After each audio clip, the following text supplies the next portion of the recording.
기도에 대해서 내가 지금 잘하고 있는 건가? 이런 생각 해보신 적 없으세요? 기도를 하긴 하는데 이게 맞는 건지 또 어떻게 해야 하는 건지 오늘은요 바로 그 질문 우리 모두가 한 번쯤은 품어봤던 그 고민에 대해 예수님이 직접 뭐라고 하셨는지 아주 깊이 한번 파헤쳐 보겠습니다. 자, 바로 이거죠. 기도. 진짜 어떻게 해야 하는 걸까? 아마 신앙생활 하시는 분들이라면 누구나 한 번쯤은 던져봤을 질문일 거예요. 그쵸? 그냥 입으로만 중얼거리는 건 아닐 텐데. 과연 그 핵심이 뭘까요? 그래서 오늘 우리가 함께 따라가 볼 여정은 이렇습니다. 먼저 기도에 대한 기본적인 질문에서 출발해서요. 예수님이 경고하신 중연부원, 이게 대체 무슨 뜻인지 한번 제대로 알아볼 거예요. 그리고 나서 그럼 어떻게 기도해야 하는지 그 모델도 보고요. 또 간절함과 신뢰, 이 둘 사이의 균형은 어떻게 잡아야 하는지, 그리고 마지막으로 이 모든 걸 우리 삶에 어떻게 적용할 수 있을지까지 쭉 살펴보겠습니다. 자, 그럼 첫 번째 주제부터 시작해 볼까요? 기도 어떻게 해야 할까? 정말 근본적인 질문이죠. 이 질문에 대한 답을 찾기 위해서 우리는 성경 속으로, 특히 마태복음 6장에 나오는 예수님의 유명한 산상수훈으로 한번 들어가 보려고 합니다. 바로 여기서 예수님께서 기도에 대해 정말 중요한 말씀을 하셨거든요. 예수님께서는요, 가르침을 시작하시면서 당시 사람들이 기도하는 방식 중에 딱 두 가지를 콕 집어서 말씀하셨어요. 이렇게는 하지 마라 하고요. 그게 뭐냐면 바로 외식하는 자들, 그러니까 남들한테 보여주려고 하는 기도, 그리고 이방인들의 기도였어요. 첫 번째는 말 그대로 거칠의 기도고요. 오늘 우리가 깊이 파고들 건 바로 이 두 번째, 이방인들의 기도와 관련된 이야기입니다. 네, 바로 오늘 이야기의 핵심 키워드입니다. 예수님의 경고, 바로 중언부언인데요. 사실 이 단어 우리가 정말 많이 오해하고 있거든요. 그냥 같은 말 반복하지 마라, 이 정도로만 생각하기 쉬운데 과연 예수님이 의도하신 진짜 뜻은 뭐였을까요? 바로 이 말씀이에요. 마태복음 6장 7절인데 오늘 우리가 파헤쳐 볼 내용이 여기에 다 담겨 있어요. 또 기도할 때에 이방인과 같이 중언부언하지 말라고 하시면서 그 이유를 정확히 짚어주시죠. 그들은 말을 많이 하여야 들으실 줄 생각하느니라.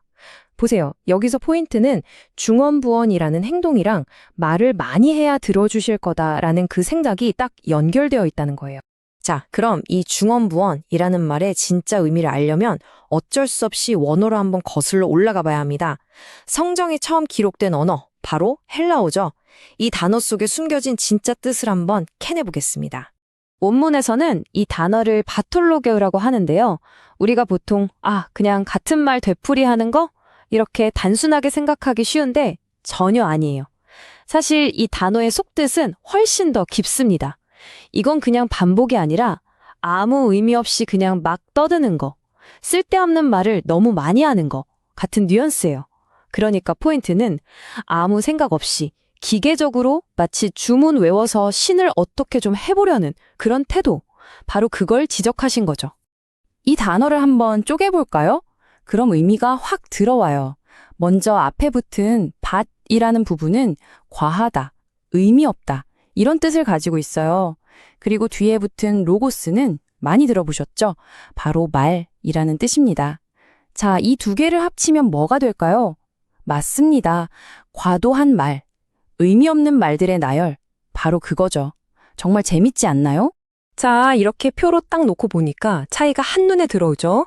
한쪽은 뭐예요? 말의 양으로 어떻게든 신을 설득하고 심지어 조종하려고 해요. 기계적으로 막 반복하는 거죠. 하지만 예수님이 가르치신 기도는 완전히 그 반대편에 서 있습니다. 목적이 뭐죠? 하나님과 소통하는 거예요. 뭘 근거로요? 말이 아니라 신뢰를 근거로요. 그러니까 초점 자체가 그냥 믿음의 관계, 바로 거기에 있는 겁니다. 자, 그럼 이건 하지 말라는 경고를 넘어서 그럼 어떻게 해야 하는데? 라는 질문으로 넘어가 볼게요. 아주 중요한 부분이죠. 예수님은 그냥 비판만 하신 게 아니라 아주 구체적인 대안, 그러니까 기도의 모델을 직접 보여주셨습니다. 바로 이거죠. 우리가 주기도문이라고 부르는 바로 그 기도입니다. 근데 여기서 정말 중요한 건 이게 그냥 달달 외워서 읊어야 하는 주문 같은 게 아니라는 거예요. 이건 일종의 프레임워크, 기도의 완벽한 뼈대라고 할 수 있습니다. 한번 보세요. 하나님을 높이는 것부터 시작해서 그분의 뜻을 구하고 우리에게 필요한 걸 구하고 또 용서를 구하고 우리를 지켜달라고 하고. 와, 정말 기도의 모든 핵심 요소가 이 짧은 기도 안에 아주 균형 있게 다 들어가 있어요. 여기서 우리가 발견할 수 있는 아주 중요한 원리가 있어요. 그건 바로 진짜 기도의 기초는 내가 얼마나 말을 잘하느냐, 나의 말에 있는 게 아니라 하나님의 말씀에 있다는 겁니다. 하나님의 성품, 그분의 약속, 바로 거기에 뿌리를 둬야 한다는 거죠. 생각해 보세요. 예수님도 광야에서 시험 받으실 때 뭘로 이기셨나요? 바로 기록된 말씀으로 이기셨잖아요. 결국 기도는 하나님의 말씀을 붙들고 드리는 믿음의 고백인 셈이죠. 자, 그런데 여기서 이런 질문이 딱 생길 수 있어요. 잠깐만요. 의미 없이 반복하는 게 중언부언이면? 그럼 끈질기게 기도하는 거, 계속 조르는 것도 나쁜 건가요? 어차피 하나님이 다 아신다면서 왜 자꾸 기도해야 하죠? 와, 정말 좋은 질문입니다. 바로 이 간절함과 신뢰, 이 둘 사이의 아슬아슬한 균형 문제를 한번 짚어보겠습니다. 왜냐하면 예수님도 분명히 끈질기게 기도하는 것의 중요성을 말씀하셨거든요. 누가복음 11장 9절에 정말 유명한 말씀이 있죠. 구하라, 그러면 주실 거다. 찾아라, 그러면 찾을 거다. 문을 두드려라, 그러면 열릴 거다.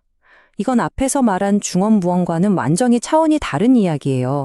그럼 도대체 이 둘의 차이가 뭘까요? 정답은 바로 동기와 마음입니다. 중언부언은 어때요? 말의 양으로 뭔가 결과를 만들어내려는 굉장히 기계적이고 내가 이만큼 했으니 들어주세요 하는 내 행동에 초점이 맞춰져 있죠. 하지만 진짜 간구는요, 하나님을 너무나 신뢰하기 때문에 하나님 아니면 안 돼요 하고 매달리는 간절한 마음의 표현이에요. 초점이 나가 아니라 하나님께 있는 거죠. 그러니까 핵심은 반복을 하냐 안 하냐가 아니라 그 반복 뒤에 어떤 마음이 숨어 있냐는 거예요. 결국 다시 마태복음 6장 8절로 돌아오게 됩니다. 예수님이 뭐라고 하셨죠? 구하기 전에 너희에게 있어야 할 것을 하나님 너희 아버지께서 다 아신다. 이 말씀이 모든 걸 정리해줘요. 기도는 하나님께 하나님 그거 모르셨죠? 제가 알려드릴게요 하고 정보를 드리는 브리핑이 아니에요. 모든 걸 아시는 그분과 관계를 맺고 그분을 신뢰하는 바로 그 행위 자체인 거죠.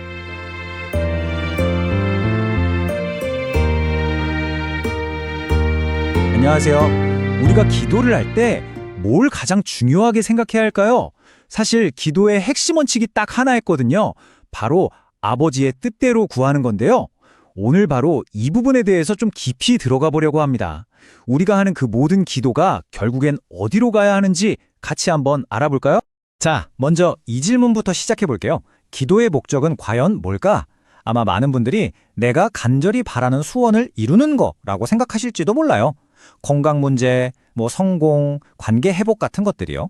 그런데 우리의 바람을 구하는 게 정말 기도의 전부일까요? 우리가 드리는 기도의 종류는 정말 다양하지만 신기하게도 그 모든 기도를 관통하는 단 하나의 아주 심오한 원칙이 있어요.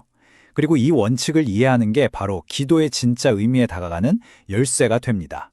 그렇다면 그 궁극적인 원칙이라는 게 대체 뭘까요? 가장 완벽한 기도의 모델을 통해서 그 답을 찾아볼 수 있을 것 같아요. 인류 역사상 가장 고통스러운 순간에 드려졌던 어쩌면 가장 위대한 기도를 지금부터 함께 살펴보겠습니다. 네, 바로 겟세마네 동산에서 드린 예수님의 기도입니다. 아버지, 아버지의 뜻이라면 이 잔을 제게서 걷어주세요. 하지만 제 뜻대로 하지 마시고 아버지의 뜻대로 되기를 원합니다. 와, 십자가의 그 끔찍한 고통을 바로 눈앞에 두고서도 그분은 자기 뜻이 아니라 아버지의 뜻을 먼저 구한 거예요. 여기서 제일 중요한 부분이 바로 이 마지막 고백이죠. 이 기도의 핵심은요, 바로 내려놓음 그리고 신뢰입니다. 이건 그냥 소원을 비는 차원이랑은 완전 다른 거예요. 내 생각, 내 계획, 내가 가장 간절히 바라는 것까지 전부 다 내려놓고 나보다 나를 더 잘 아시는 분의 완전한 계획에 모든 걸 맡기는 거죠. 이건 정말 최고의 신앙행위라고 할 수 있어요. 그러면 이 기도는 그냥 2000년 전의 어떤 특별한 사건으로만 봐야 할까요? 절대 아니죠. 이 기도는요, 시대를 뛰어넘어서 지금을 살아가는 우리 모두에게 적용되는 가장 보편적이고 또 강력한 기도의 원칙을 보여주는 겁니다. 그래서 우리가 아무리 간절한 소망을 가지고 기도를 시작했더라도 그 기도의 마무리는 항상 같아야 한다는 거예요. 바로 하지만 제 뜻대로 하지 마시고 아버지의 뜻대로 되기를 원합니다라는 고백으로 끝나는 거죠. 이게 바로 모든 기도의 종착점입니다. 자, 여기 표를 한번 보세요. 차이가 확 보이죠? 나의 뜻을 구하는 기도는 뭐랄까, 딱 내 개인적인 소망, 당장의 결과에만 초점이 맞춰져 있어요. 근데 아버지의 뜻을 구하는 기도는요, 신적인 계획, 궁극적인 선, 훨씬 더 넓은 시야를 보는 거죠.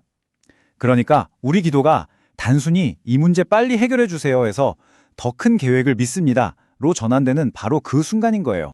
오늘 이야기 마무리하면서 이 질문을 한번 스스로에게 던져보면 어떨까요? 지금 내 기도는 나의 뜻을 향하고 있나? 아니면 아버지의 뜻을 향하고 있나? 지금 여러분 마음 가장 깊은 곳에 있는 그 기도는 과연 어디를 향하고 있나요? 이 질문에 대한 정직한 성찰이 어쩌면 우리 기도를 완전히 바꾸는 시작점이 될지도 모릅니다.